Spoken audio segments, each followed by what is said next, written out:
You are not broken, you are undisciplined. That is a hard pill to swallow in a world that profits from your fragility, but it is the only medicine that cures the paralysis of the modern mind. You have been taught that confidence is a feeling you must summon before the battle, a spark of divine inspiration that descends upon the chosen few.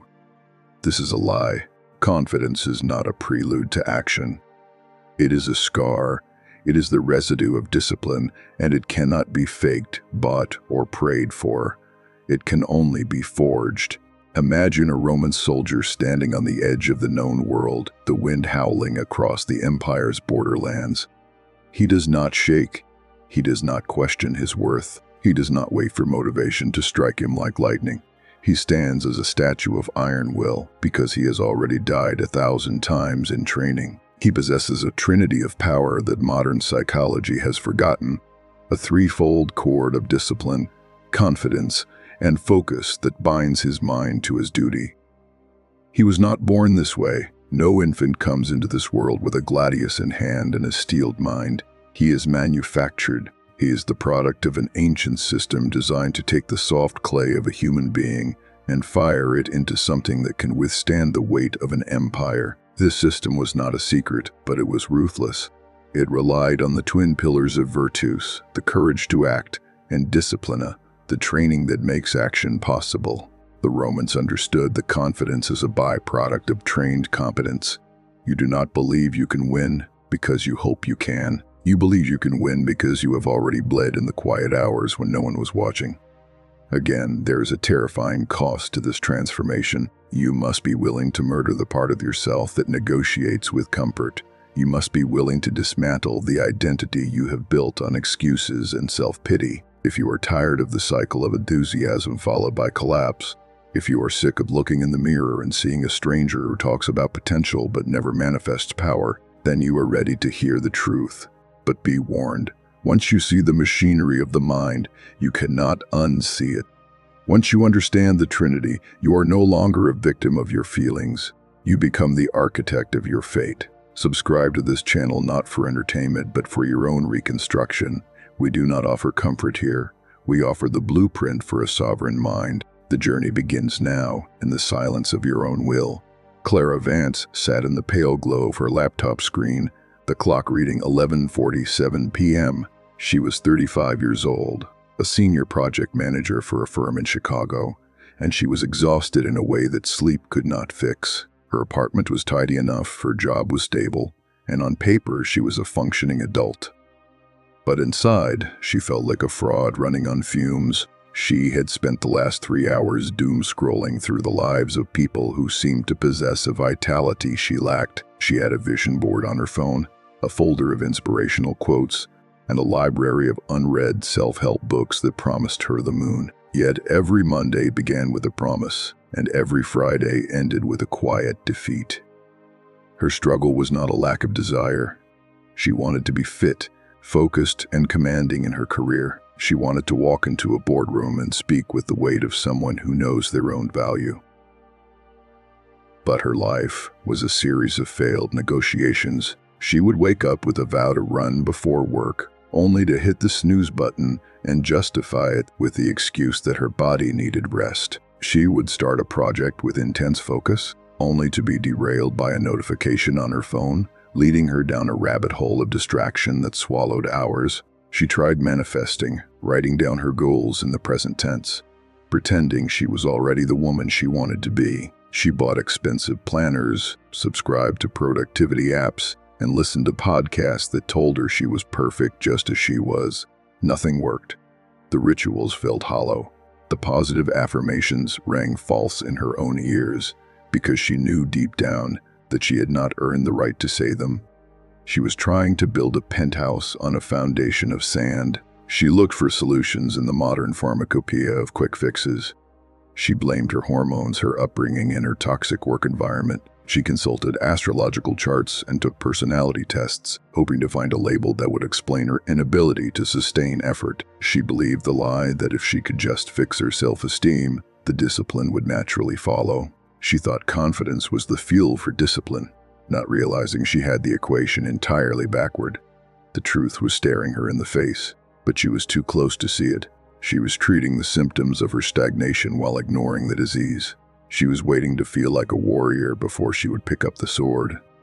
The collapse was inevitable. She would have a good week, fueled by panic or inspiration, only to crash the next week into a pit of lethargy and self-loathing. She was trapped in a loop of hope, negotiation, and collapse. She did not know that the problem was not her mindset. The problem was structural. She lacked the architecture of a soul that can withstand the gravity of reality. The pattern in Clara's life was as predictable as the tides, yet she remained blind to its mechanics. It started with a spark, a sudden realization that she needed to change. Maybe it was a comment from a relative at a family gathering about her weight, or a promotion at work that went to a less experienced but more assertive colleague. The trigger would send a jolt of adrenaline through her system. She would declare a new era. She would buy a new journal. She would clear her schedule. This time, she told herself, it would be different. This time she would try harder, but trying harder was the trap. She was relying on willpower, a finite resource that was being drained by the mundane stresses of her 9-to-5 existence. By the time she returned home, navigated traffic, and made dinner, her will was spent. She had nothing left to give to her grand ambitions. The cycle would repeat. The initial burst of energy would fade, replaced by the friction of reality. Her focus would shatter against the rocks of daily distraction. Her confidence would plummet with every missed workout and every unfinished chapter of the book she intended to write. She began to believe that she was simply not cut out for greatness. She began to accept mediocrity as her natural state. What Clara failed to see was that her problem was not a lack of effort, but a lack of system. She was fighting a war of attrition against her own biology and psychology, without a strategy. She was attempting to hold a siege line without walls. The ancient Romans understood something that Clara, with her modern sensibilities and therapeutic interventions, did not. They understood that the human mind is a chaotic animal that requires a cage to become powerful. They did not rely on the individual soldier's mood to hold the line. They relied on formation, on structure, on the terrifying beauty of routine. She stumbled upon an obscure audio lecture discussing the concept of Virtus Disciplina. It was framed as a historical analysis of the Roman military, but as she listened, the words began to feel like arrows aimed directly at her heart. The speaker described discipline not as punishment, but as instruction, a systematic training of the soul. He described virtus not as moral goodness, but as manly courage, the explosive capacity to act in the face of fear. He spoke of a time when men did not wait for inspiration to load a catapult or march 20 miles with a heavy pack. They did it because the system demanded it. Clara felt a chill. The modern world had taught her that discipline was restrictive, that it killed her creativity. For the first time, she wondered if discipline was actually the only thing that could set her free. The silver moon illuminated a silver was ancient, stark, and devoid of the fluffy positivity she was used to. It was built on a simple, brutal principle. You do not rise to the level of your goals, you fall to the level of your systems. The Romans did not conquer the known world because they were inherently braver than the barbarians. They conquered because they had disciplina. They built camps every night with the same precision, regardless of how tired they were. They drilled the same movements until they became automatic reflexes. They removed the need for decision-making in the heat of battle. This was the key. Decision fatigue was the assassin of Clara's progress. Psychologically, this is known as decision avoidance. Every time Clara had to decide whether to go to the gym, she was burning mental fuel. She was engaging in a debate with her lesser self. The Roman system eliminated the debate. The order was given, the execution followed. There was no negotiation with the self. There was only the standard. Confidence, she realized, was the result of this repetition. When you have marched 20 miles in full armor 100 times, you do not fear the 21st. You know you can do it. Your body knows. Your nervous system knows. Confidence is the echo of competence. It is the silence of a mind that no longer doubts the body. Clara decided to adopt a fragment of this system. She created a public vow. It was a symbolic gesture, a declaration of war against her old self. She told her friends and family that she was beginning a strict protocol of waking at 5,000 to write for 1 hour, followed by a 30-minute run. She thought that the social pressure would act as the Roman whip, driving her forward. She felt a surge of power, a false peak of confidence that comes with the announcement of a plan. She laid out her running clothes. She prepared her coffee station. She felt like a general surveying the battlefield. The first test arrived on the third day. It was raining, a cold, sleeting Chicago rain that drummed against the window like a demand for surrender. When the alarm blared at 5 a.m., Clara's mind, the cunning enemy within, began its assault. It did not scream at her to quit. It whispered. It negotiated. It told her that she was tired, that she had a long day ahead, that missing one run would not hurt, and that she deserved rest. The bed was warm. The room was cold. The comfort of the old life pulled at her with the strength of 1,000 days of habit. The vow she had made to herself seemed distant, abstract, while the pleasure of sleep was immediate and tangible. She reached for the snooze button, her finger hovering over the escape hatch. The war for Clara's soul was not fought on the battlefield of her office or the gym. It was fought in the 3 inches between her ear and the pillow. When she hit the snooze button that rainy morning, she did not just lose a battle. She reinforced the enemy. Every time she negotiated with her comfort, she strengthened the neural pathways of surrender. She was teaching her brain that her word meant nothing. She was eroding her own integrity. She eventually dragged herself out of bed an hour later, but the victory was hollow. She had broken the line. The discipline was cracked. She realized that willpower was a lie told by the strong to the weak to make the struggle seem noble. In reality, the strong did not use willpower. They used structure. They used the second principle of the Roman system, fixed timing. The legions did not decide when to march based on how they felt. They marched when the trumpet sounded. Clara needed to remove the choice. She needed to lock the system, but as she attempted to do this, she discovered a hidden loophole that sabotaged her progress: variety. She was changing her routine constantly. One day she ran, the next she did yoga. The next, she tried high-intensity interval training. She thought she was keeping things fresh. In reality, she was giving her brain a new puzzle to solve every day, a new opportunity to negotiate and procrastinate. The adaptation phase began when she standardized the process. She chose the same time, the same route, and the same writing prompt every single day. She treated herself like a legionary. The first few days were a revolt. Her mind screamed for novelty. It screamed for dopamine. It told her she was bored. She felt a mental friction that was almost painful. This was the withdrawal symptom of a mind addicted to distraction. But she held the line. She executed the sequence regardless of her internal weather. Slowly, the revolt began to quiet. The automaticity started to take root. The decision was made the night before. The morning was merely the execution. However, the enemy was patient. It found a new angle of attack. While the morning routine was becoming solid, the evening was a disaster. After a long day of work, Clara would come home and lose hours to her phone, scrolling through social media, eating snacks she did not need. She had locked the morning gate, but the evening gate was wide open. The loophole was the belief that she could be disciplined in one area and lax in another. She thought she could compartmentalize her virtue. She was learning that discipline is a total environment. You cannot build a fortress with one wall. The chaos of the evening was bleeding into the morning, eroding her sleep quality and making the 5 a.m. wake-up harder. Clara knew she had to close the loophole. She had to lock the entire system. She instituted a night protocol. No screens after 9 p.m. A set time for reading and preparation for the next day. She eliminated the variety that allowed her mind to wander into temptation. She ate the same breakfast. She followed the same order of operations. Her life began to look monotonous to the outside observer. To her friends, it seemed rigid, almost robotic. But inside the structure, Clara found a strange peace. The mental noise was quieting. She no longer spent energy deciding what to do. She only spent energy doing it. The breakthrough happened on a Tuesday, 3 weeks into the locked system.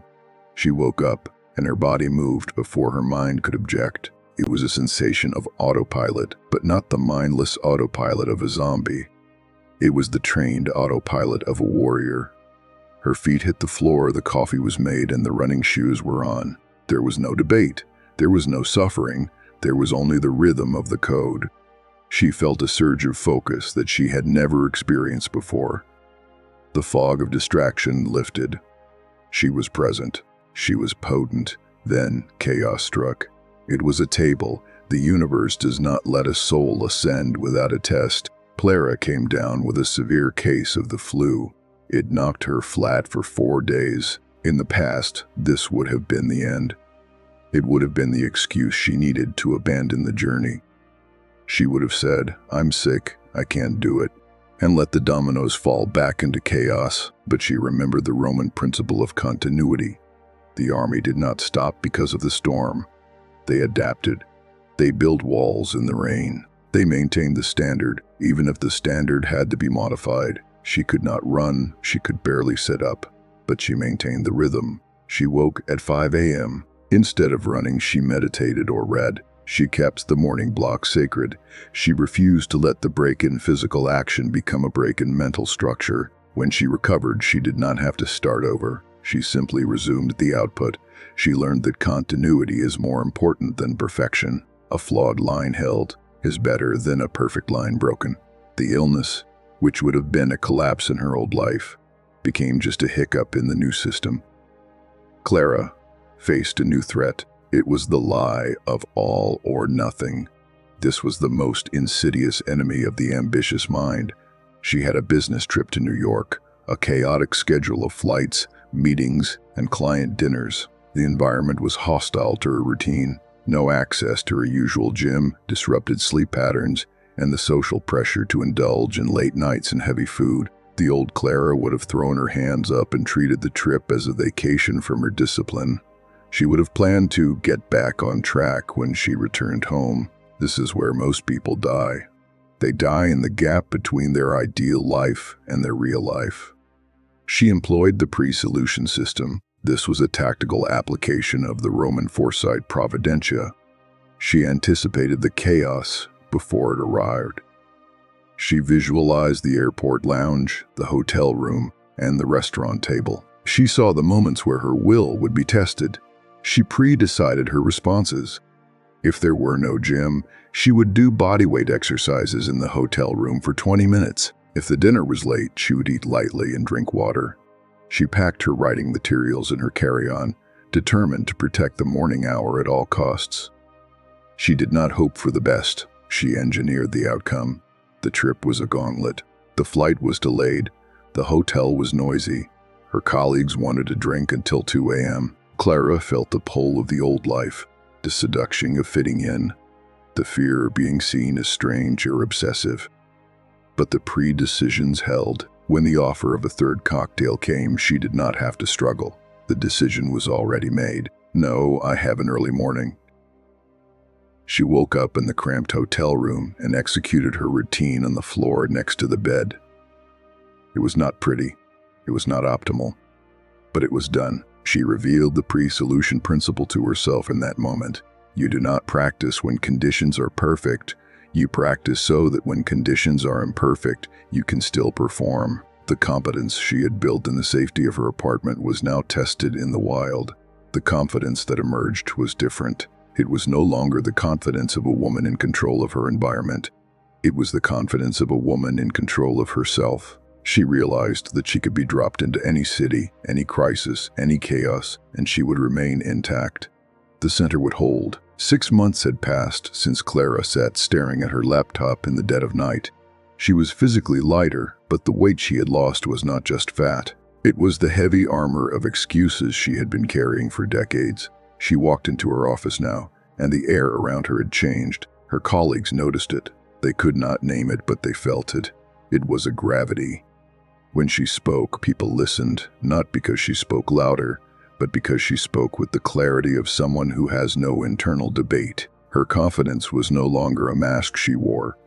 It was the natural radiation of a disciplined life. The automatic self had taken over. The Trinity was complete. Her discipline was the engine, running silently in the background. powering her days with a rhythm that needed no fuel for motivation. Her focus was the blade, cutting through the noise of the modern world with a terrifying precision. She no longer drifted into social media traps. She no longer wasted hours on frivolous tasks. Her mind was a sharpened instrument, and her confidence was the result. It was the quiet certainty that whatever the day brought, she could handle it. She had the evidence. She had the receipts of 1,000 small victories. She encountered a major crisis at work, a supply chain breakdown that threatened to cost the company millions. In the past, she would have panicked. She would have spiraled into anxiety and blame. But the disciplined mind does not panic, it executes. She went into war room mode. She applied the same principles of structure and focus to the problem. She broke it down. She assigned tasks. She maintained her composure while others lost theirs. She stayed late, not out of frantic desperation, but out of calculated duty. When the crisis was averted, her boss looked at her with a new expression. It was respect. It was the look one gives a peer, not a subordinate. Clara had become unrecognizable, and that was the point. She had died to her old self and been reborn in the fires of Disciplina. She was no longer the victim of her feelings.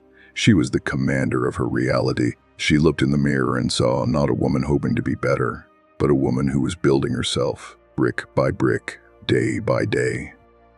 This is the offer on the table for you. Stop waiting for the lightning. Stop bargaining with your comfort.